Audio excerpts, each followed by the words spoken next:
Bienvenidos a Fresh and Friends, el podcast sobre gestión de personas donde hablamos con profesionales que en su día a día gestionan equipos en entornos complejos, de incertidumbre, tecnológicos o de similares características. Y además os contamos de una forma rápida ideas o innovaciones que os pueden ser de utilidad en el liderazgo y la gestión de vuestros equipos. Hoy tenemos con nosotros a Alberto Martínez, uno de esos líderes con los que siempre apetece trabajar.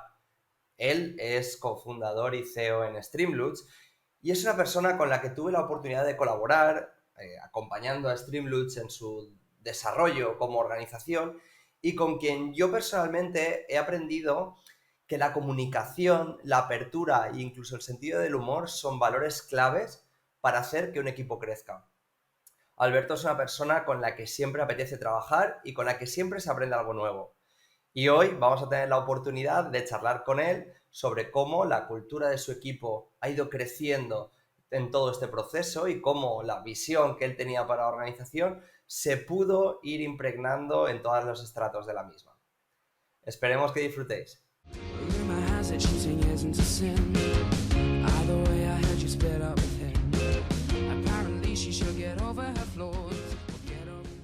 Bienvenido, Alberto, ¿qué tal? ¿Cómo estás? José, pues encantado de estar aquí. Ya sabes que estaba súper contento de trabajar con Fresh dentro de Streamlabs y ahora súper contento de colaborar con Fresh en vuestro podcast. Qué guay. Bueno, como te estaba diciendo, tenemos bastantes cosas que vamos a hacer en el futuro en las que, bueno, queremos contar contigo. O sea que nosotros felices de seguir colaborando de mil maneras. Oye, Alberto, nosotros muchas veces preguntamos a la gente que viene a este podcast, pues bueno, que nos cuenten un poco quién son, pero intentamos hacerlo de una manera un pelín diferente, ¿vale? Vale. Entonces, en primer lugar, me gustaría que nos cuentes quién eres, pero sobre todo, ¿cuál es tu contribución en Streamlabs? Si no me vale que me digas, no, pues soy el CEO de la compañía, eso está bien, pero eso no me vale. Cuéntame cuál es tu contribución real. Vale, pues soy el CEO de la compañía. No, es broma. Bueno, pues mira, hay una cosa que lo cierto, y cada día me di más cuenta, al principio no lo tenía tan claro, pero cada día me di más cuenta que gran parte de mi rol es hablar con las personas del equipo, ¿no? Y yo diría que mi contribución, y justo hoy que vamos a hablar de cultura, sobre todo inicialmente fue como crear el germen de la cultura, que de hecho al principio surgió de forma como muy orgánica, yo no era ni siquiera consciente de que lo estaba creando. Ahora sí, si volviera a crear una compañía, de hecho, fui mucho más consciente a raíz de escalar la compañía y darme cuenta como que era algo que teníamos que materializar de forma más clara porque ya no podía como tener acceso yo directamente a todas las personas que llegaban. Entonces, yo creo que un rol muy importante que aportó al equipo, yo diría dos cosas. Uno es el humor, y de hecho creo que es uno de los valores que tenemos y creo que ha surgido también de forma orgánica, pero para mí se ha convertido como en un pilar fundamental.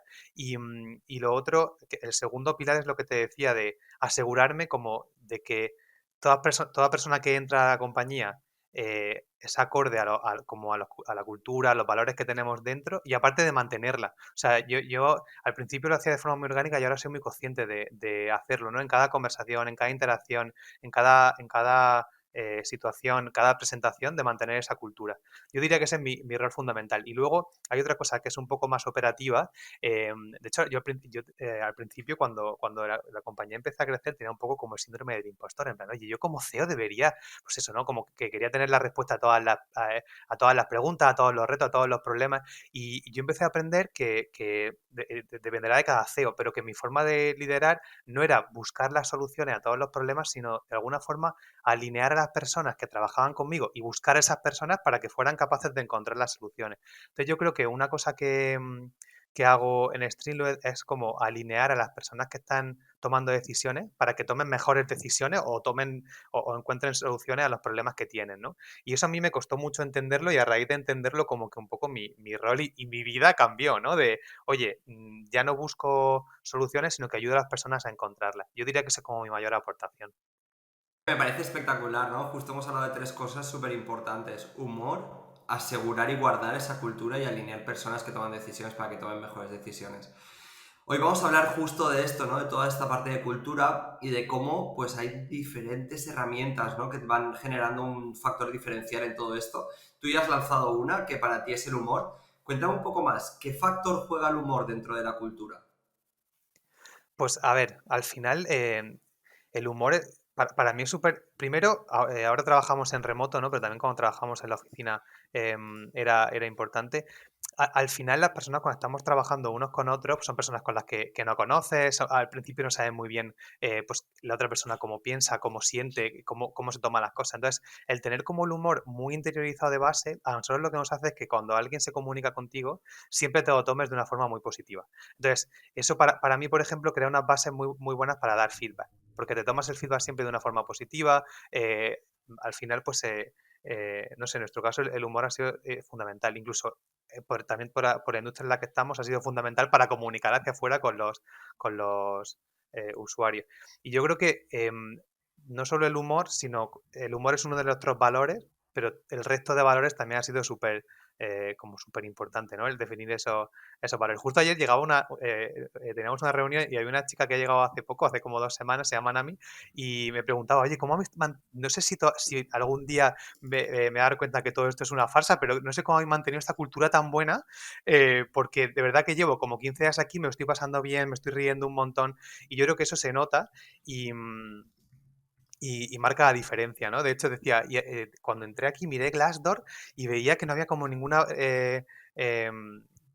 reseña negativa por parte de Streamlabs. Entonces yo diría que esa parte de ese buen entorno, luego si quieres hablamos o lo hablamos ahora, lo que para mí la importancia como de mantener esa cultura de empresa, pero sí, yo creo que ese ambiente que ella nota que de repente le crea un wow effect, ¿no? Un aha moment, cuando llega a la compañía, es lo que ha hecho lo que impacta el humor, ¿no? Pues yo seguiría por ahí, Alberto. ¿Cómo habéis mantenido esa cultura? ¿Qué le Vale, contestaste a la persona? pues bueno, la verdad es que lo de mantener la cultura es algo que inicialmente, como te decía, pasó de forma muy orgánica y luego con Fresh aprendimos mucho. A mí me ayudó un montón a comprender que, oye, que esto de forma orgánica no se podía mantener para siempre, ¿no? Yo diría que lo primero para mantener esa cultura fue darte cuenta de que el CEO y también los founders son como el primer germen, ¿no? Entonces, para mí yo creo que era muy importante, o sea, o así lo siento yo, ¿no? Como que el primer paso de la cultura son los valores personales que tú tengas, ¿no? Los valores personales que tengan los founders. Por ejemplo, en mi caso yo tengo una máxima que creo y que veo como muy representada en la compañía, que es, pues yo personalmente, es muy importante cuando me relaciono con otras personas, mirarlas siempre con mentalidad de aprendiz, ¿no? Esto es algo que tú has vivido cuando estabas en estilo. Siempre que conozco a una persona lo miro como, oye, seguro que hay algo que puedo aprender de esta persona. Y además eso te hace luego mirarlas con admiración, porque si de verdad sientes que cada persona puedes aprender de ello. Pues esto, por ejemplo, que para mí es un valor personal, yo lo veo plasmado como en cada día en la cultura de la compañía. Entonces yo diría que para mantenerla, lo primero es tener claro cuáles son tus valores personales eh, y comportarte acorde a ellos. De hecho, ese punto de comportarte acorde a ellos, yo diría que es el fundamental o el principal para mantener la cultura de la compañía. Al final, está muy bien que definas tus valores, que los escribas, que los explicites en una página web, pero si cada día no te vas comportando en torno a esos valores, son esas acciones las que van a definir lo que es la cultura. Por ejemplo, desde las presentaciones que haces, desde cada conversación que tienes con la persona, tanto en un one-on-one como conversaciones por Slack, la forma de que tienes de contar resultados mensuales. Todo eso son pequeñas iteraciones que tienes o pequeñas relaciones que tienes con tu equipo que son oportunidades para comportarte en torno acorde a tu cultura. Ejemplos muy concretos, pues hace poco, el mes pasado en agosto, el último día nos faltaban como, no sé, 2.000 euros para llegar al objetivo del mes, ¿no? Y de repente pone Iggy, que es el Head of Data en Slack, oye, nos faltan 2.000 euros, ¿qué podemos hacer? Ostras, pues de repente hubo como una tormenta de personas contestando y ofreciéndose voluntarios para hacer diferentes iniciativas el último día del mes y superamos como por 10.000 euros la facturación de los 2.000 que nos faltaban, ¿no? Entonces, pues nosotros tenemos un valor que es We Are Contributors. Pues esas pequeñas acciones, cuando pasan, lo que hicimos fue celebrarlas a tope, ¿no? Decirle, tíos, os habéis comportado más que acorde con la cultura, habéis sido contributors, habéis sido team player porque encima os habéis metido al proyecto del compañero para participar. Pues yo creo que ese tipo de acciones hacen que la cultura se mantenga. Luego, para mí un segundo paso en mantener la cultura, inicialmente fue estar muy involucrados en las primeras contrataciones. Yo, pues hasta hace no mucho, hasta que éramos 30 o 30 y pico, participaba en todos los procesos de contratación, al menos una entrevista, ¿no? Y a mí en particular se me da bien como identificar pues eso, si la persona es acorde, concuerda con los valores de la compañía, porque en gran medida son mis valores también, ¿no? O en gran medida, casi en 100%. Entonces, en las primeras contrataciones estaba pues, muy, muy, muy cercano a ese proceso de contratación, y luego es verdad que llega un momento en el que tienes como que permitir que otras personas sean capaces de hacer eso, ¿no? Ahí, por ejemplo, Fresh nos ayudó un montón y fue como pensar en el recruiting por valores. Yo sé, esto es algo que nunca había escuchado antes, ¿no? El recruiting por valores, pero que ahora, por ejemplo, Lorena y Hortensia lo hacen hiper bien, que es en una primera entrevista identificar no solo, oye, pues si eres developer, si sabes JavaScript o si sabes Angular, pero también si tienes estos valores que encajan con la compañía y si no los tienes, pues son una red flag, igual que si no hemos utilizado la tecnología que utilizamos, ¿no? Igual de importante. Entonces es como la forma de asegurarte. De hecho, una cosa que yo me he dado cuenta es que cuando la cultura de la compañía es muy fuerte, como que esa propia cultura ya hace como de filtro, ¿no? E incluso ya se nota en las primeras reuniones que no encaja, que choca y que tanto esa persona se da cuenta que no encaja como la compañía. Yo diría que esas dos cosas son las más importantes. Y luego para mí hay una cosa que no sé si es un valor o es como una forma de mantener la cultura, pero algo que yo tengo siempre muy en mente es que para mí people siempre va, o sea, las personas siempre van por delante, ¿no? Entonces, eso es algo que al final yo tengo claro que si la compañía, las personas son miserables trabajando contigo, da igual que salgas a bolsa y toques la campana en Nueva York, es que yo no voy a ser feliz de esa forma. Entonces ahí me he dado cuenta que cuando todo el mundo entiende que las personas son importantes, al final es fácil mantener la cultura porque te das cuenta que una empresa no es más que un conjunto de relaciones interpersonales, ¿no? Y, mm, y eso para mí pues ha sido muy fundamental. A nivel práctico, ya me callo que hablo un montón, pero a nivel práctico yo tengo como varios puntos en los que refuerzo un poco esa cultura, ¿no? Pues hago un email mensual a toda la compañía en el que cuento pues todo lo que ha pasado y también tengo pues lo que te decía, celebro acciones que van acorde a la cultura y acciones que a lo mejor pues queremos dejar de hacer porque no están acorde a la cultura. Luego tengo ahora lo hemos empezado hace poco, un AMA con el CEO en el que resolvemos preguntas relacionadas pues eso también con cultura, hacia dónde queremos ir y así. Hago también cafés random, tenemos como un random coffee para ir teniendo conversaciones uno a uno porque al final si no es muy difícil que hables con todo el mundo de la compañía, ¿no? Entonces ahí vas identificando pequeños puntos en los que a lo mejor la cultura está fallando y luego lo que te decía de escribir muchísimo y dar muchísimo contexto en cada respuesta que hay por Slack, porque nosotros somos remoto, con cada vez que alguien pregunta algo, dar un montón de contexto sobre por qué está o no está alineado con nuestra compañía y con nuestros valores. Cada vez que un usuario pide algo por support sobre una funcionalidad, porque esa funcionalidad pues, puede estar acorde o no a nuestra compañía. Entonces, esas son algunas cosas que hago más prácticas para compartir la cultura. Sobre todo para que la cultura no se convierta en un pegote, ¿no? Estamos cansados de ver organizaciones que de repente, en un momento del trimestre, hablan de valores, una barbaridad, hacen un evento espectacular y luego durante el resto del trimestre eso es una cosa que no surge, de la que no se habla, que a nadie le interesa hasta la próxima fiesta maravillosa, ¿no? Y creo que ahí no está la cultura, ¿no? Como tú bien decías, una empresa no es más que el conjunto de sus relaciones. De hecho, Emma Giner, que no sé si tienes el placer de conocerla, pero que la tuvimos aquí la semana pasada en el podcast, nos contaba que solo las empresas que sean capaces de escuchar a su cliente interno y de generar relaciones de calidad van a poder acabar de ofrecer soluciones a su cliente externo que realmente sean auténticas y aporten valor real, ¿no? Y me parecía muy interesante ese punto de vista que es 100% cultural, ¿no? Como el que tú comentas. Sí, 100%. Alberto, tras toda esta, digamos, evolución, ¿no? En la que has pasado de que la cultura fuese algo que no forma parte de tu día a día a que sea uno de tus focos principales, entiendo que han pasado muchas cosas, ¿no? Y has cambiado mucho de punto de vista. ¿Qué creías que era la cultura de una organización antes de ser CEO y cómo te ha cambiado esa perspectiva? Pues la verdad que al principio lo tenía como un poco difuso, ¿no? En plan, oye, ¿qué es la cultura? ¿Qué son los valores? Y ahora como que le he bajado mucho más a tierra. Primero, he identificado lo que me aporta. Al principio yo pensaba más la cultura como algo, bueno, pues algo que nos ayuda, antes decía como a ser más felices en el trabajo, de hecho yo creo que esto lo aprendí contigo, pero que bueno, la felicidad de una persona depende de muchas más cosas que el trabajo, pero el trabajo es un pilar fundamental, ¿no? Entonces diría quizás estás contento con el trabajo y que por lo menos ese pilar te aporte de forma positiva. Entonces, lo primero para mí fue darme cuenta de la importancia que tenía la cultura.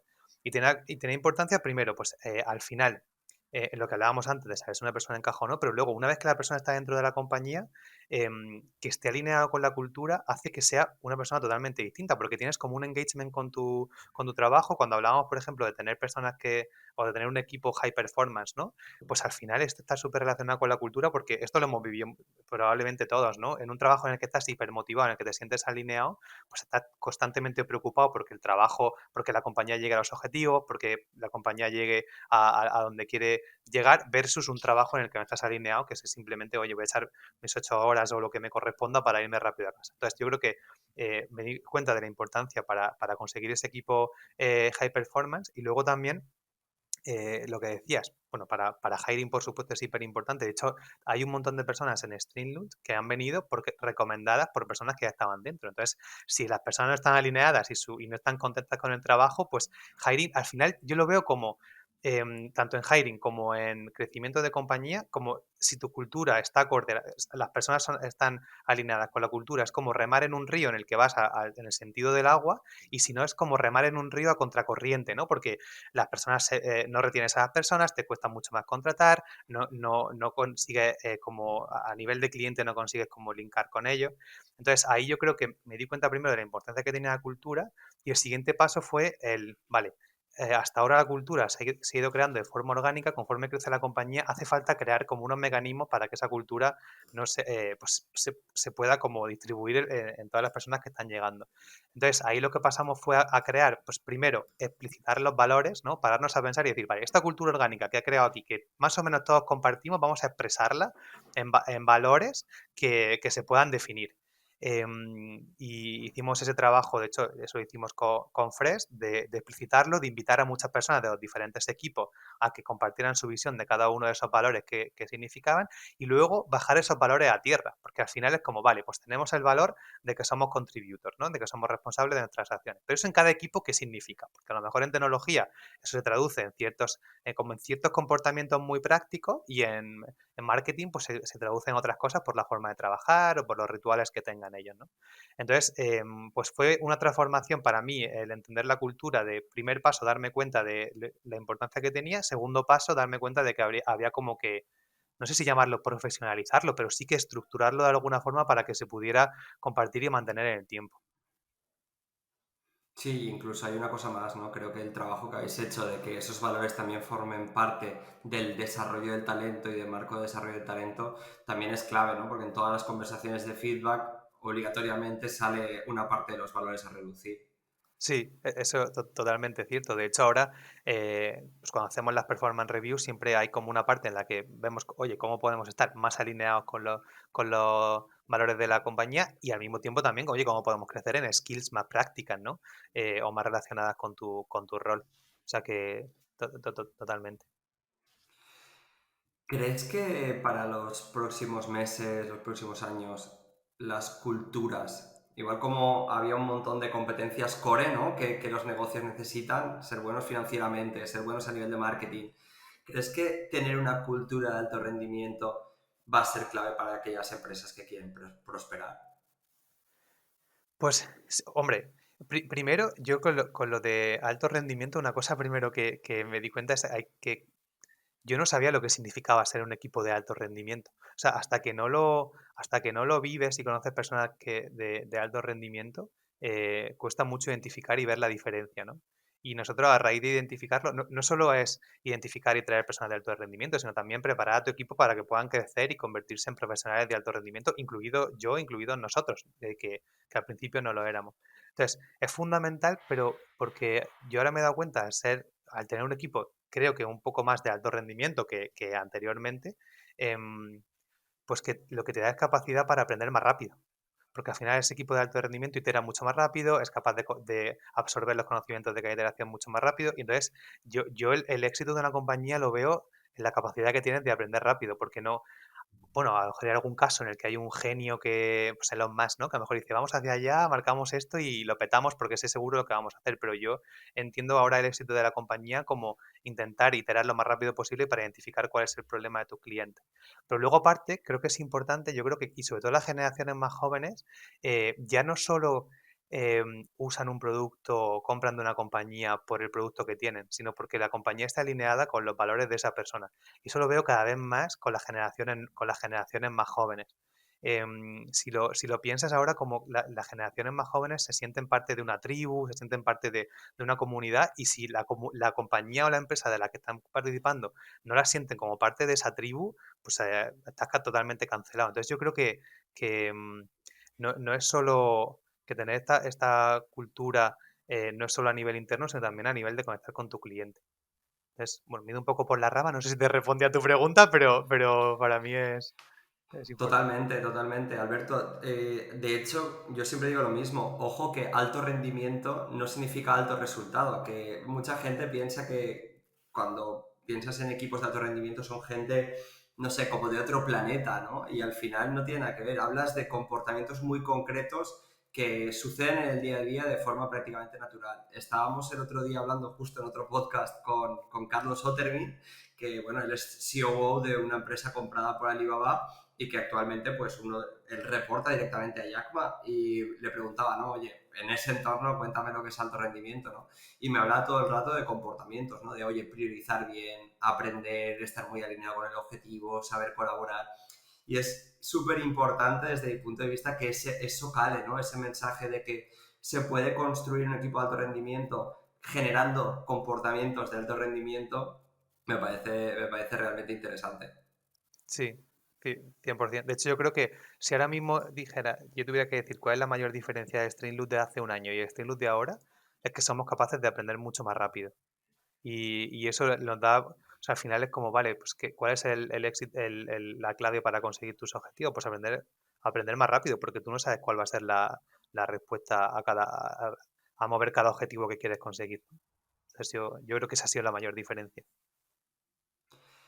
Tú lo estabas comentando antes, Alberto, que todo este tema de la cultura, del alto rendimiento, escalar una cultura, toda esta complejidad tiene un foco principal que está muy relacionado con el hiring, ¿no? Contratar bien es probablemente el 50% del hecho de tener una buena cultura. ¿Cuáles son los retos más grandes que el querer tener una cultura de alto rendimiento te propone a nivel de hiring? O sea, ¿cómo en el día a día te ves, te encuentras retos, ¿no? Fruto de decir, no, no, es que no puedo contratar a este tipo de persona porque, ostras, es que realmente necesito una cultura distinta. Pues mira, el primer reto que yo pasé, es el que te contaba antes, de identificarlo. Recuerdo que una vez un fondo, cuando estábamos empezando, me dijo, oye, todavía no conoces, como si dijéramos, pues él lo llamaba como, a mí no me gusta el término de superstar o rockstar y así, ¿no? Porque también tiene alguna connotación un poco de negativa en cuanto a player solitario, pero como de alguna forma decía, oye, tú todavía no has conocido personas de alto rendimiento y hasta que no conozcas unas cuantas no vas a ser a ser capaz de identificarlas. Para mí el primer reto fue identificarlas, porque al final, una cosa que nos pasaba en Stream es que nos rodeábamos de personas pues con muchísimo potencial y muchísimas ganas, pero no necesariamente tenían ya una cultura de alto rendimiento, porque eso es algo que se tiene que aprender, ¿no? Entonces ese fue un reto, el identificar qué es alto rendimiento para mí. Luego fue un reto el atraer a esas personas, sobre todo las primeras, porque claro, esas personas ya buscan esa cultura de alto rendimiento. Entonces, si identifican muy rápidamente si llegan a tu compañía y no tienes esa cultura de alto rendimiento, que incluye, pues, ya no solo el aprender rápido, la forma de dar feedback, la forma en la que te priorizas. Entonces, el atraer a esas personas también fue un reto, porque en nuestro caso, pues, para romper esa barrera, pues tienen que encontrar personas que también les guste el reto de crear esa cultura de alto rendimiento y no solo trabajar con esa cultura de alto rendimiento. Y, y luego en nuestro caso también aunque está muy relacionado con atraer a estas personas, pero fue un reto el traer expertise. Es decir, nosotros teníamos como muchísimo potencial y ganas de trabajar en Streetloop, pero necesitábamos como ese expertise o esa experiencia previa trabajando en este tipo de equipo del que pudiéramos nutrirnos el resto y aprender. Porque al final es lo que te decía, que para mí el alto rendimiento no era algo que yo supiera y ya llevara aprendido y pudiera transmitirlo al resto de personas de la compañía.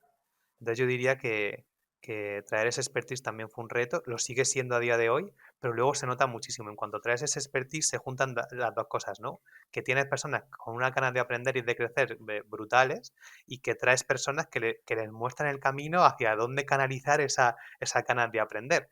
Y entonces de repente ves como el equipo empieza a subir de nivel de forma como exponencial.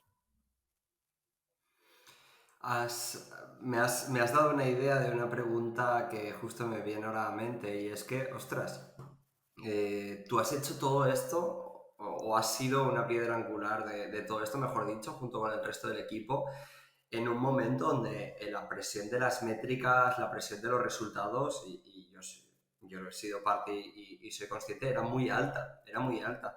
Sin embargo, últimamente encontramos pues, muchos y muchas líderes que te dicen, oye, no me puedo enfocar ahora a pensar en cultura porque estoy luchando por sobrevivir o por supervivir, por llegar al siguiente punto. ¿Qué les dirías a estas personas?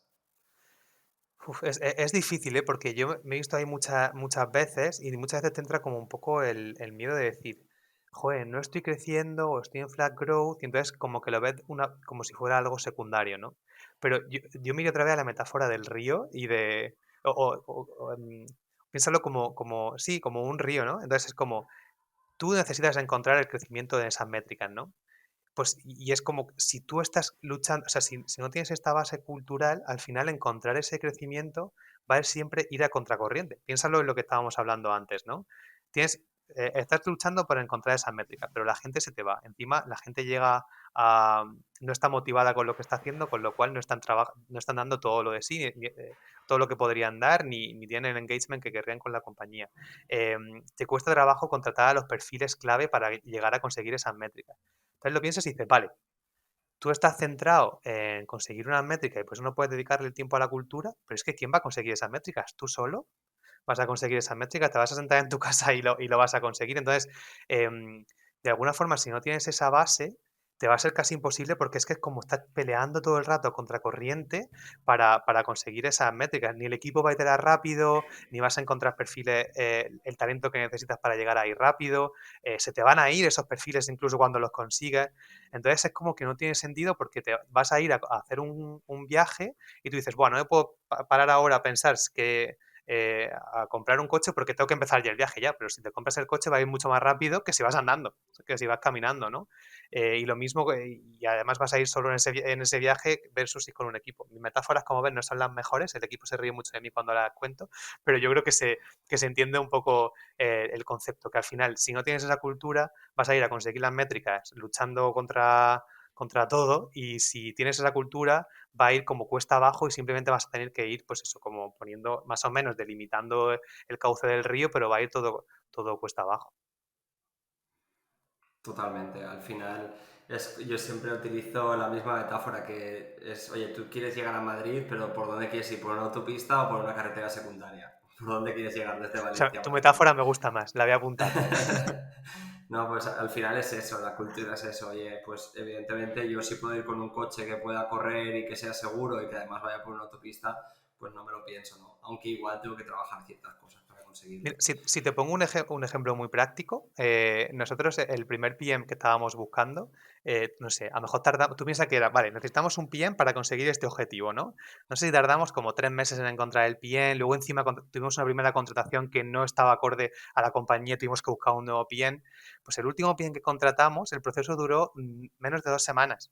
Porque, primero, porque todos las personas de Streamlo ya estaban, invitaron a gente que conocían al proceso o sea, ya teníamos como el pipeline lleno de candidatos gracias a las personas. Ya teníamos un proceso de identificar si era un encaje cultural mucho más rápido, un proceso de crear como incluso las definiciones de los puestos. Entonces, como, vale, si tú lo miras como a largo plazo, el objetivo que tenía que conseguir ese PM sin esa estructura y cultura creadas, habría tardado mucho más, como tú dices, ¿no? Porque habría sido por la secundaria. De esta forma, él empezó a trabajar mucho antes, estaba, no sé, como yo lo he vivido en cada aspecto, que tener esa cultura te acelera el proceso un por 10.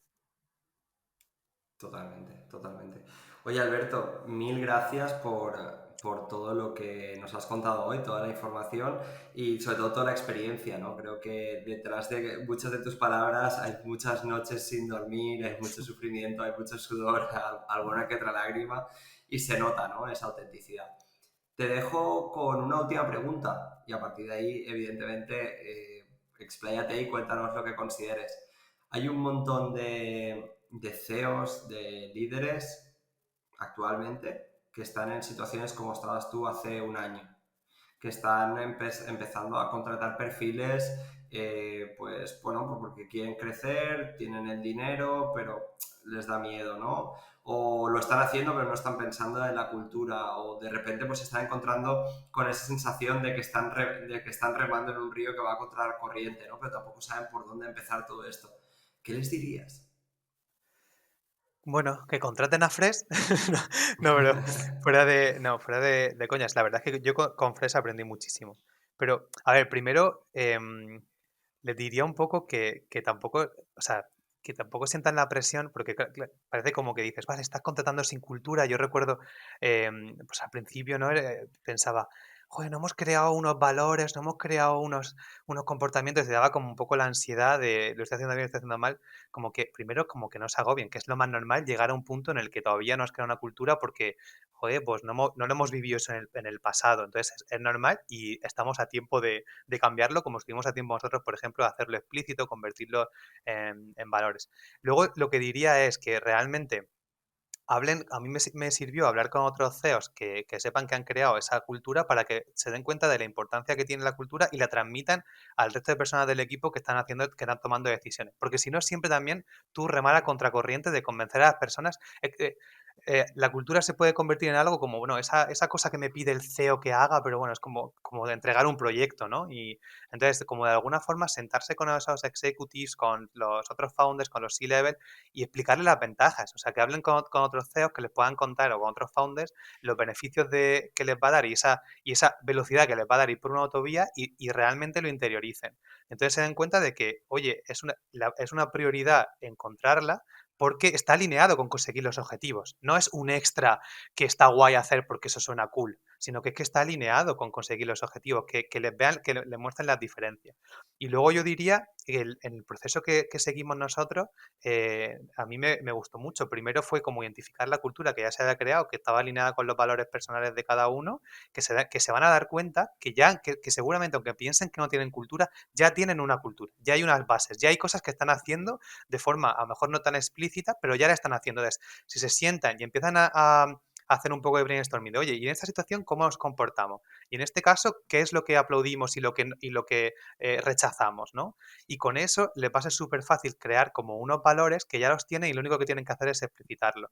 Y luego se van a dar cuenta que cuando tengan esos valores y contraten en base a esos valores, van a tener muchísima más retención, van a contratar más rápido, van a tener muchísimos menos errores contratando, que era algo que nos pasaba, que contratas a un perfil y te das cuenta en un mes, rapidísimamente te das cuenta que no encaja, porque como no lo has explicitado, pues a lo mejor esa persona que está haciendo el hiring no ha sido capaz de validar si esa persona está acorde o no a esos valores.